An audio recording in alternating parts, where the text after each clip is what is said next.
Let's talk about 1 John 1:9, because I believe this verse is widely wrongly taught. And in some, it can really cause a crisis of conscience for believers.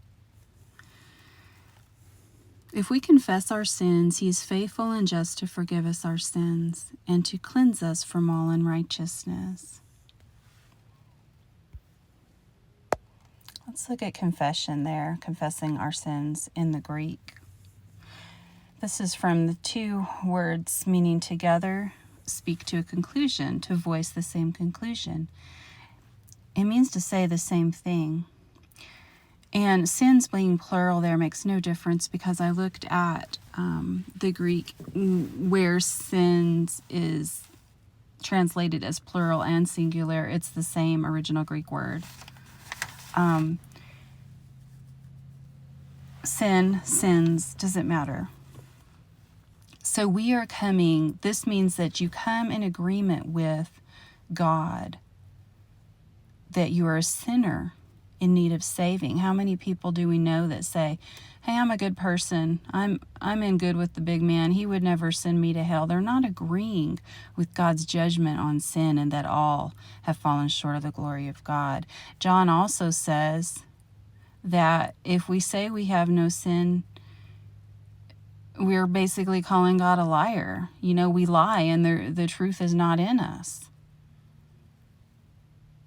So this particular verse is written to or about, 1 John is written to believers, but this one is written about unbelievers, okay?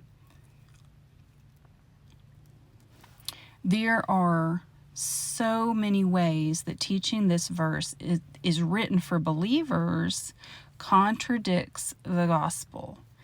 If believers, and I'm going with the typical ways that I have heard this 1 John be taught, okay? If believers can fall in and out of fellowship with God based on sin, and whether or not they confess it, then the following would be true. The confessor must be diligent and faithful to restore himself in order to enjoy fellowship with God by confessing sins, and then he will be credited for it. Okay?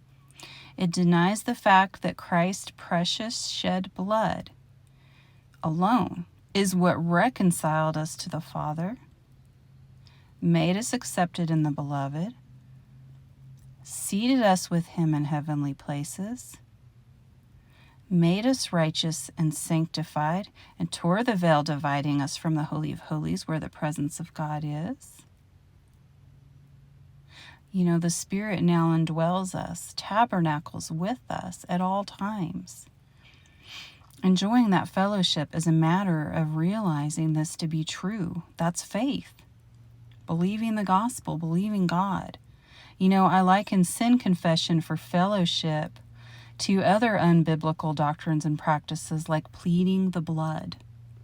There is no biblical doctrine taught of pleading the blood, but you will hear pastors speak about it, and fellow believers talk about it all the time. Plead the blood over so-and-so and over this and over that. And you don't receive the blood and all of his finished work by pleading. You receive it by believing, and it's a once for all done deal. You can't plead the blood of Christ over someone else or some object. That's complete nonsense. You believe on Jesus, and then his blood is made effective on your behalf. Okay?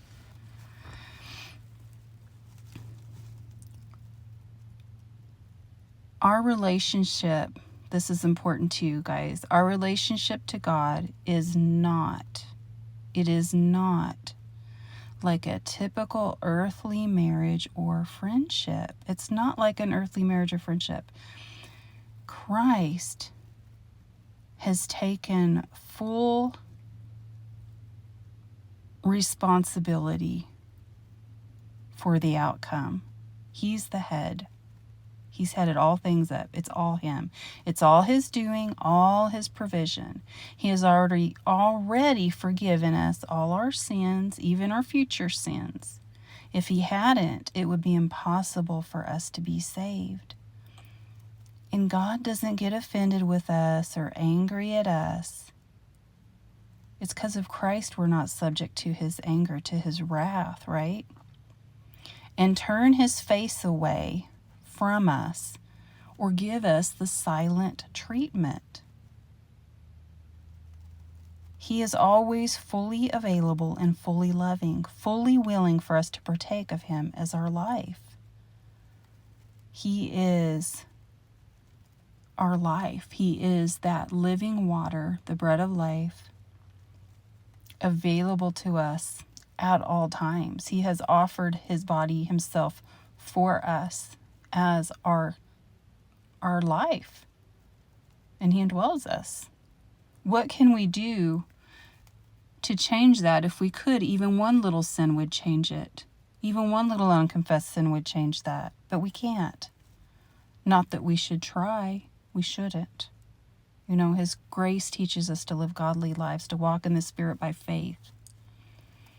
He has already chosen to forgive us. It's not on a case-by-case basis where all offenses and shortcomings must be confessed. That is relying on our works for our acceptance before God, for our right standing before him. And it promotes a defiled sin conscience and is a stumbling block for spiritual growth and a promoter of religious OCD.